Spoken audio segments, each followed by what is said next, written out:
E aí galerinha, beleza? Matiwana aqui para mais uma aula do nosso curso de controle da distância. Começar com uma retratação, desculpas pelo áudio horrível, infelizmente isso vai continuar assim, tá? Então estamos aqui de volta com a nossa menininha entusiasta em robótica controle, agora com o cabelo preto, acho que ela gostou desse cabelo e vai manter assim. Ela tá lembrando um pouco uma emo, né? Mas tá bacana. Bom, enfim, nós já vimos controladores, já vimos o que é um robô, robótica móvel, o que é um sistema, como controlar esse sistema, diversos tipos de controladores. Vimos redes neurais recorrentes, redes neurais com memória. E uma pergunta fica, né? Bom, como a gente vai treinar essas redes? Como que a gente vai sintonizar esse P&D, né? E agora, o que a gente vai fazer? Será que a gente fica maluco, joga tudo pra cima? Bom, não. A gente pode tentar métodos clássicos, tá? Então, por exemplo, para um controlador PID, a gente pode tentar Ziegler-Nichols, tentar fazer uma sintonização por LGR, uma sintonização usando Bode. A gente pode tentar modelar um espaço de estados e sintonizar um espaço de estados. Mas aí já não é mais PID, né? Mas enfim, a gente pode tentar métodos clássicos de sintonização.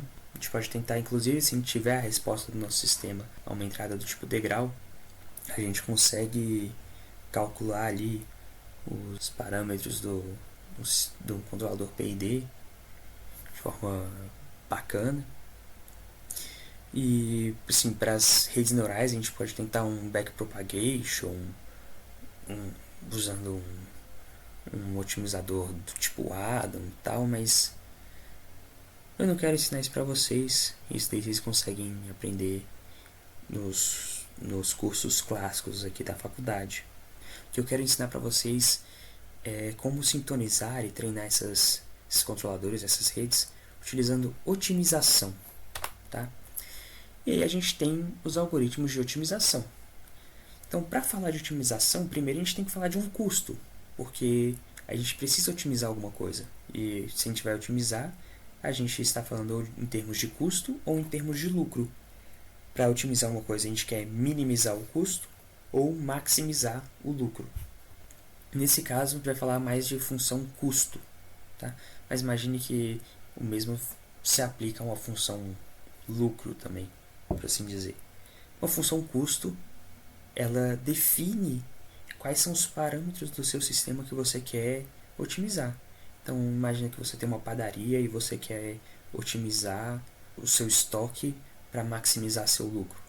Então, você tem que saber o quanto de farinha, o quanto de ovo, o quanto de cada um dos ingredientes, açúcar, fermento, o quanto de cada ingrediente você vai comprar para conseguir fazer a quantidade certa de pães que você vende num dia.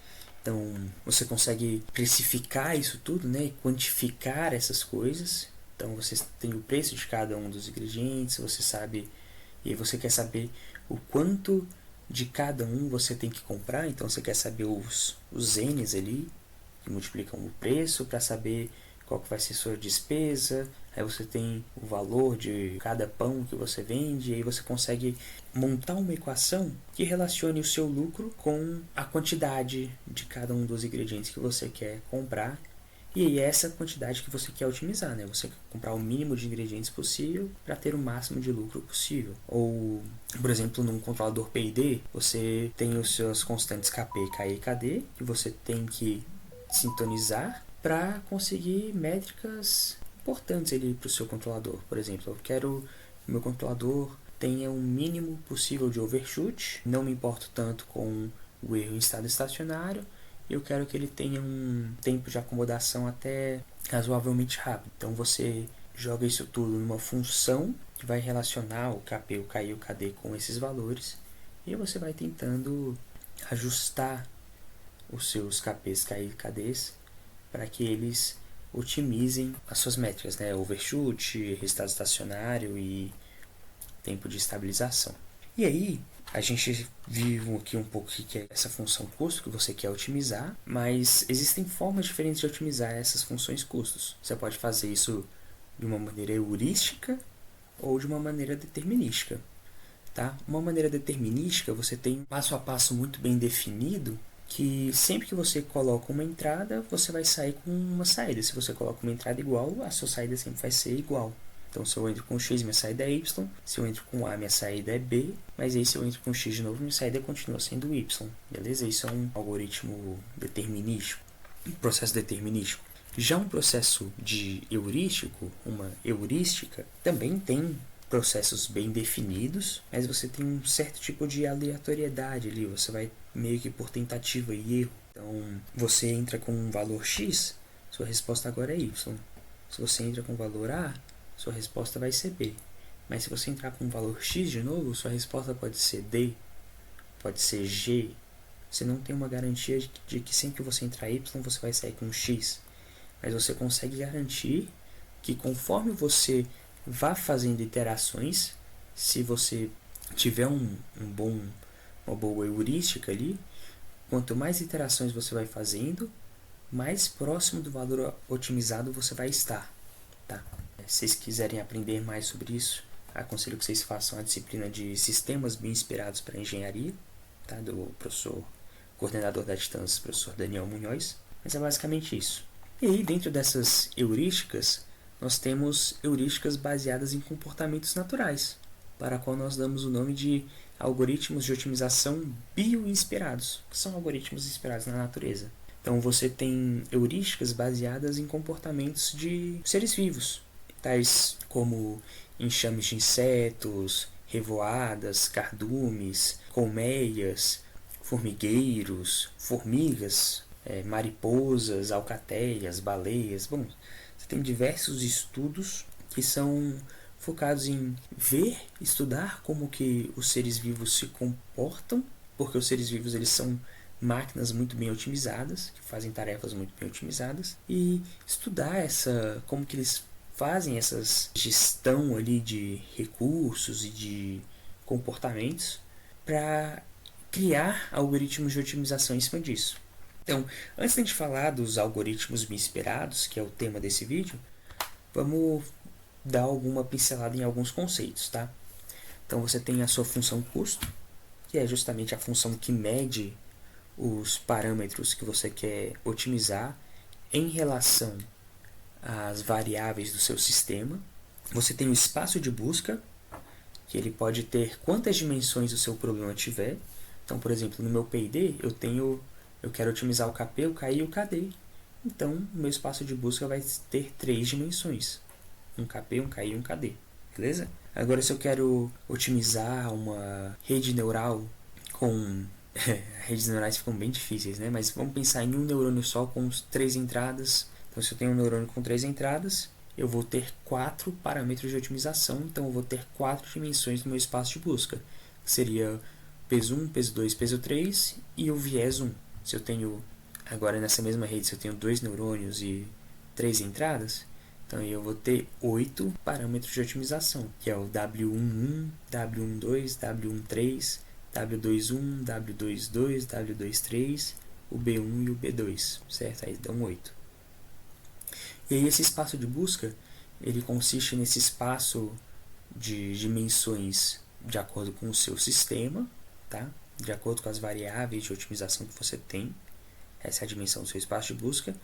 E o tamanho do seu espaço de busca, por exemplo, se você vai procurar entre valores de menos 5 e 5, entre menos 10 e 10, isso daí ele é decidido um pouco que arbitrariamente por você, conhecendo um pouco o seu problema, tá? Então, às vezes se eu vou sintonizar um controlador P&D, eu defino meu espaço de busca entre algo perto de 0,000001, sei lá, tipo 1 micro, até 10, até 5, dependendo do meu controlador, né, do meu sistema. Ou eu posso sintonizar esse mesmo P&D para um outro sistema, usando um espaço de busca que varia de 1 a 20, de 1 a 100, certo? Então, no seu espaço de busca você tem o número de dimensões e o tamanho de cada eixo, né, por assim dizer, o tamanho do seu espaço de busca. É basicamente o espaço que você tem para procurar essas variáveis que você quer otimizar. tá? Você tem também o número de partículas, que é o número de indivíduos que vão ficar andando por esse espaço de busca, procurando soluções possíveis para o seu problema. Porque imagina que o seu problema ele tem n dimensões, certo? Então você vai ter uma partícula que anda em n dimensões, e aí ela parou num ponto x ali. Aquele ponto ele corresponde a um valor em todas as n dimensões. Então, por exemplo, Kp, Ki, Kd, você pode ter um ponto que é 3, 5 e 0,001. É Ki igual a 3, Kp igual a 5 e Kd igual a 0,001. Você joga isso na sua função custo e avalia ali o valor final. E aí, as partículas elas são esses pontos que ficam andando, vasculhando o espaço de busca, certo? Você tem o número de dimensões do seu problema também, que a gente já falou, que é o quanto de variáveis sua função custo tem.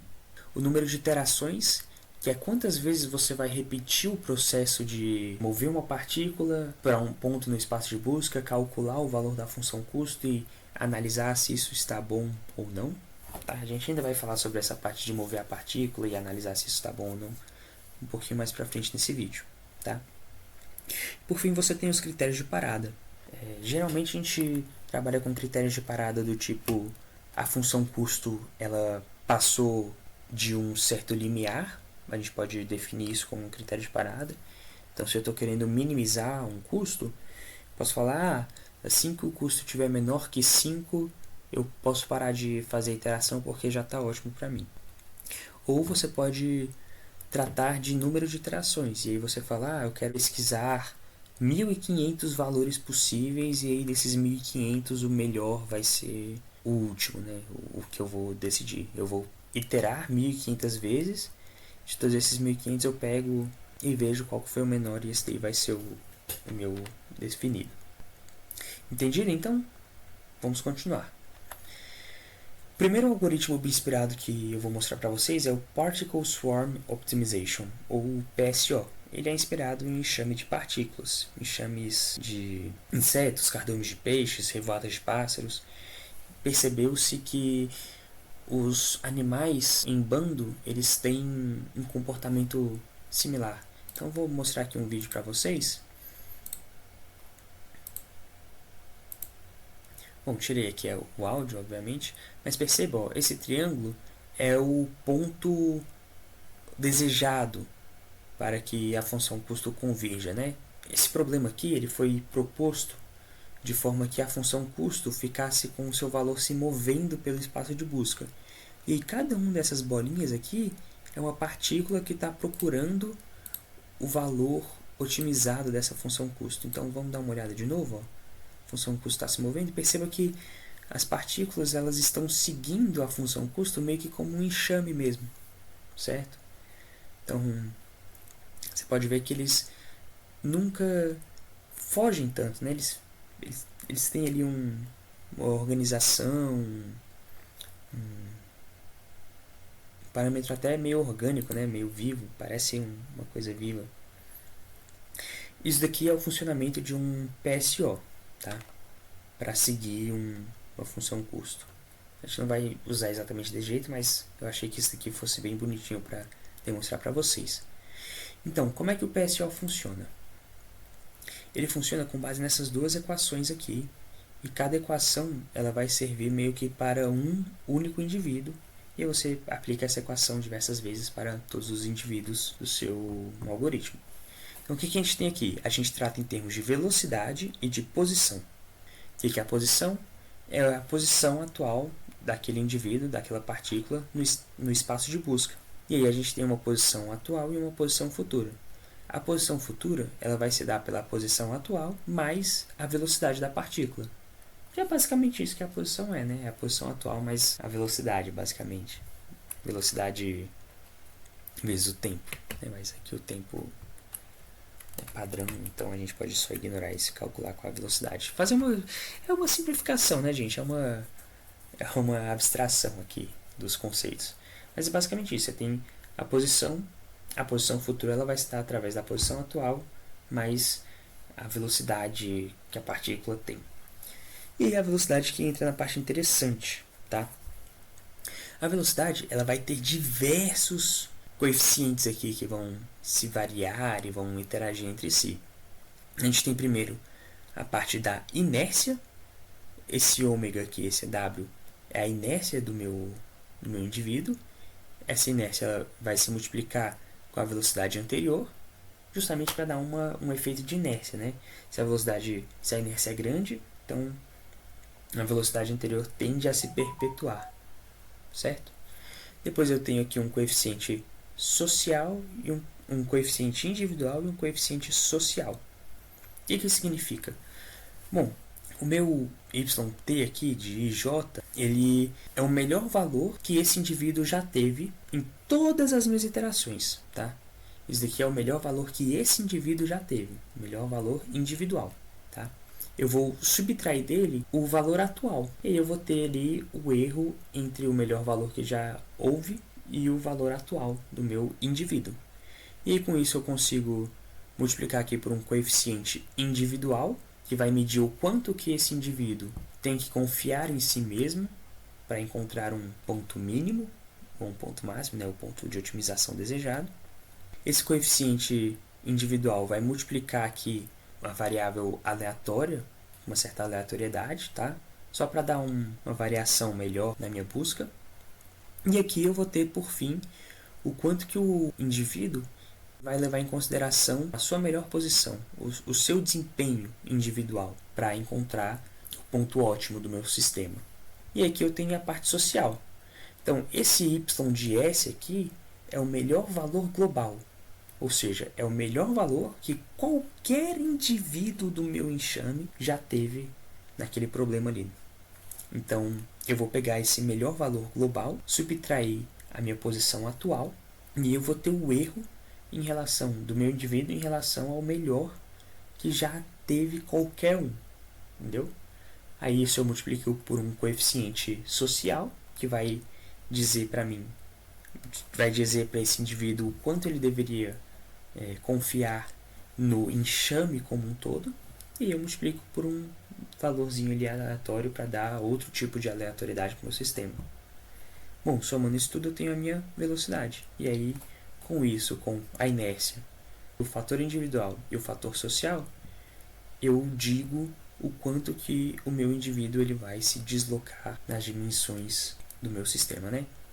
E perceba que eu faço isso para I e para J, né? O I é o valor do meu indivíduo, tá? Então, se eu tenho 20 indivíduos, o I vai de 0 a 19, ou de 1 a 20. E eu tenho o J, que é para as dimensões. E aí, se eu tenho 3 dimensões, o J vai de 0 a 2 ou de 1 a 3. E se eu tenho 8 dimensões, vai de 0 a 7 ou de 1 a 8. E assim por diante. Eu vou fazendo isso para cada indivíduo em cada dimensão, tá? É um pouco extenso a conta, né? Seria muito difícil fazer isso na mão, mas por sorte nós temos computadores. O segundo algoritmo bem esperado e o último que eu vou mostrar aqui para vocês é o MFO, Moth Flame Optimization. Ele se baseia no comportamento das mariposas seguirem a luz. Não sei se vocês já repararam, né? Mas a maior parte dos insetos, quando está de noite e vê uma lâmpada ou um ponto de luz, eles ficam rodando em espiral. Isso acontece porque o olho desses insetos, é condicionado a enxergar a variação do ângulo deles em relação ao Sol. Por que em relação ao Sol? Porque o Sol é uma fonte de luz tão distante que quando chega aqui, todas as linhas de luz que ele produz parecem ser paralelas. E aí, para o inseto, que é muito pequeno e está muito distante do Sol, ele enxerga essa luz meio que paralela. Então, ele consegue se orientar de um ponto inicial até um ponto final, ele consegue se orientar de acordo com o ângulo da visão dele em relação a essas linhas de luz aqui. Ele vê uma coisa meio polarizada. Só que, quando o foco de luz está muito próximo do inseto, já para de ser paralelo e você vê que eles ficam meio que radiais, né? E aí o ângulo vai sempre variando no inseto e ele acaba numa espiral até a morte. Mas fiquem tranquilos que nenhuma mariposa foi morta para fazer os experimentos para desenvolver esse algoritmo, beleza? Bom, ele trabalha então na parte da otimização.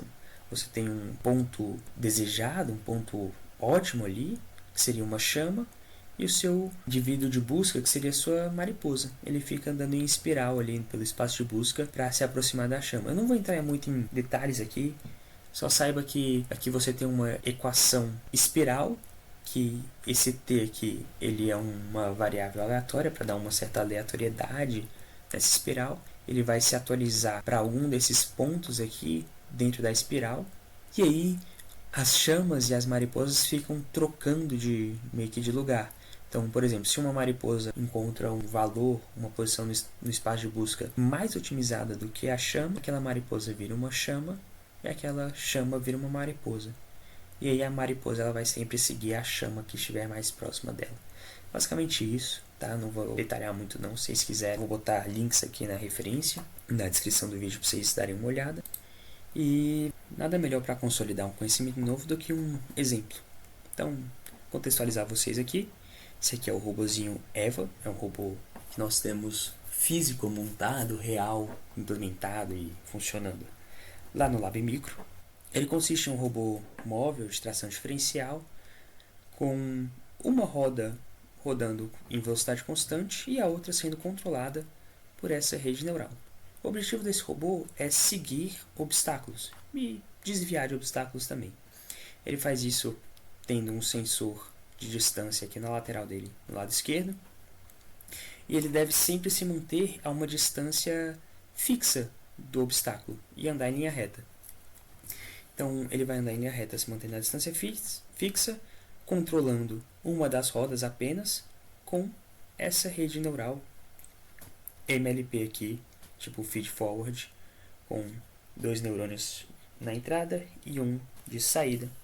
A entrada dele é o erro entre o valor lido do sensor de distância e o set point desejado. Então, ele funciona como se fosse um controlador PID, né, basicamente. E aí, a gente tem as nossas funções aqui que vai descrever o nosso problema, o nosso sistema, e vamos definir então a função custo. Bom, a gente tem então N1 out, N2 out, que são as saídas desses neurônios. N1 out vai ser a função de ativação, que vai receber W1 vezes erro mais B1. Então, W1 vezes o erro mais B1 faz essa operação, passa por uma função de ativação e tem a saída. N2 vai ser função de ativação de W2 vezes erro mais B2.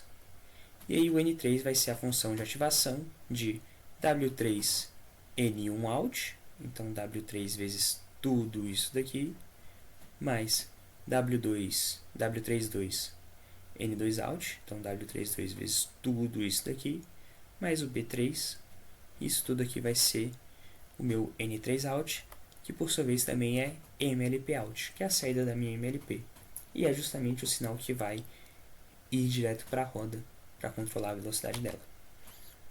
Bom, então eu fiz isso, tá? Eu tenho aqui a minha saída do neurônio, e para treinar esse neurônio, primeiro primeiro nós que fizemos esse artigo, sintonizamos um PID de maneira clássica, tá?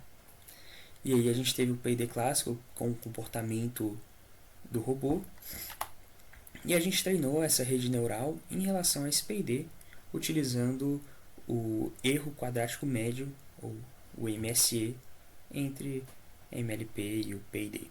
Tá? Esse aqui, primeiro a gente eleva ao quadrado, faz a somatória e divide por N. Certo? Então, essa aqui é a minha função custo. Então, eu treinei essa rede neural com essa função custo, utilizando 4 tipos de algoritmos bem esperados diferentes. Então, a gente usou o PSO, o MFO, os dois que eu mostrei para vocês. A gente usou o AHA também, que ele é baseado no comportamento de beija-flores. E a gente usou o GWO, que é baseado no comportamento de lobos cinzentos. E aqui é aquele mesmo exemplo que eu mostrei para vocês na aula sobre MLPs, que a gente treinou diversas MLPs para simular o comportamento de um PID. E como a gente já viu naquela mesma aula, o comportamento das MLPs foi muito superior ao comportamento do PID. e cada uma delas foi treinada com um algoritmo bem inspirado diferente. Por isso que você vê comportamentos bem diferentes entre elas. E detalhe, tá? O comportamento de cada um desses algoritmos inspirados, ele também variava de acordo com o treinamento, né? Então, você treinava agora, ele tinha um comportamento. Se você treinasse um pouquinho depois, ele tinha um outro comportamento, e assim por diante. Então, a cada conjunto de iterações, né? Esse conjunto de iterações nós chamamos de experimento. A cada experimento, onde você encontrava um valor ótimo e testava o controlador, todos os valores ótimos encontrados eram diferentes e você tinha resultados diferentes, tá? Inclusive, o mais geral, o melhor para você utilizar algoritmos inspirados é fazer pelo menos umas 17 experimentos, encontrar 17 valores e tirar a análise estatística desse conjunto. Mas para esse caso aqui não funcionou muito bem, eu posso até entrar em detalhes futuramente com vocês. Mas perceba que eu tenho aqui em azul meu P&D, em vermelho aqui eu tenho a minha MLP treinada com PSO, em amarelo a minha MLP treinada com MFO, em verde MLP treinada com GWO, em roxo minha MLP treinada com AHA. Todos eles tiveram comportamentos bem diferentes, curvas de saída bem diferentes, e aqui os comportamentos foram todos diversos, né?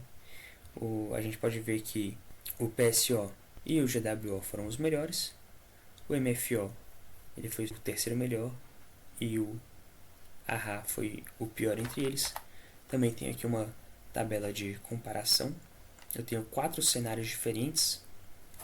Isso daqui está tudo bem mais detalhado no paper que eu vou deixar na descrição do vídeo, tá? Mas eu tenho 4 cenários diferentes aqui e a gente pode ver o overshoot, né, que seria o sobrepasso, o tempo de estabilização e o erro estado estacionário para cada um dos controladores em cada um dos cenários. Veja aqui que esse P&D treinado classicamente, ele teve um resultado muito ruim para o cenário 3 e 4 e um resultado consideravelmente ruim também, dependendo do cenário aqui em cima, né, em comparação com os outros controladores. E aí a gente tem diversos resultados diferentes aqui. Por exemplo, nesse cenário 3, a MLP treinada com o AHA não convergiu. Então, você não teve tempo de estabilização, nem erro em estado estacionário. Aqui, se não me engano, é justamente esse cenário aqui, que o AHA ficou aqui em cima, né? Bom, você tem aqui, por exemplo, o MFO foi o com menor sobrepasso. Aqui também. Mas já nesse daqui, ele ainda ficou com o menor sobrepasso, né? Mas é um sobrepasso bem grande.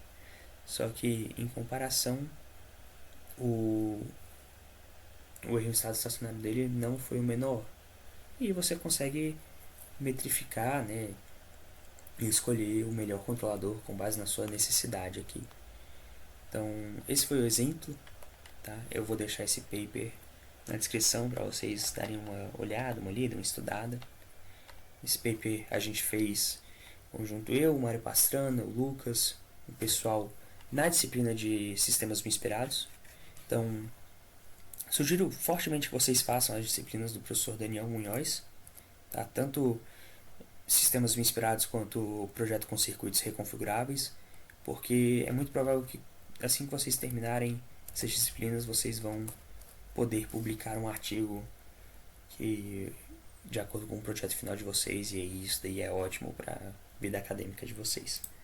Bom, é isso, por hoje é só.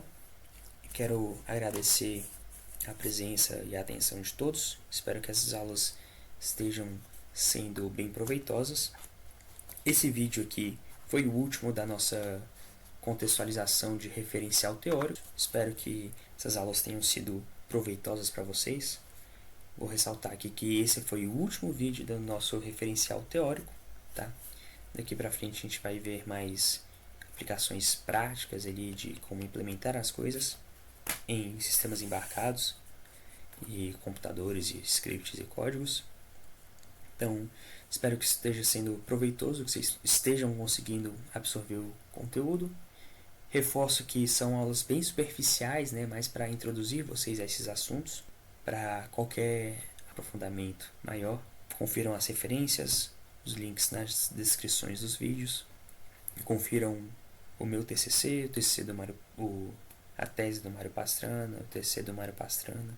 Mas é isso que eu tenho para agregar a vocês. Espero que esteja sendo útil. Como sempre, qualquer comentário, dúvida, sugestão, qualquer erro que vocês tenham visto que eu cometi, por favor, coloquem nos comentários. A gente cria ali uma comunidade de discussão, vai sanando as dúvidas de vocês. Se vocês preferirem, me mandem mensagens no WhatsApp, no Instagram, no e-mail, qualquer coisa.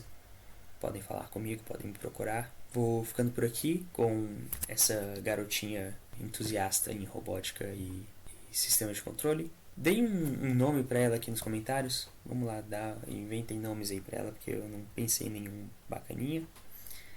Essas são as minhas referências. O artigo, o paper que eu e o Mário Pastrana fizemos, que é esse último aí. O site do Mir Jalili, o paper que ele escreveu introduzindo uma flame. Esse Mir Jalili, ele tem um site magnífico que eu vou deixar aqui na descrição, com diversos algoritmos inspirados, os papers de explicação de cada um desses algoritmos, implementações em MATLAB, Python, Ruby, diversos códigos diferentes de implementação desses algoritmos inspirados. E ele está sempre fazendo pesquisas nessa área, então o site dele é sensacional se vocês quiserem estudar e aprender mais sobre algoritmos inspirados. Tá? É isso. Fico por aqui, um beijo no coração de vocês, nos vemos nas próximas aulas para implementações teóricas. Fui!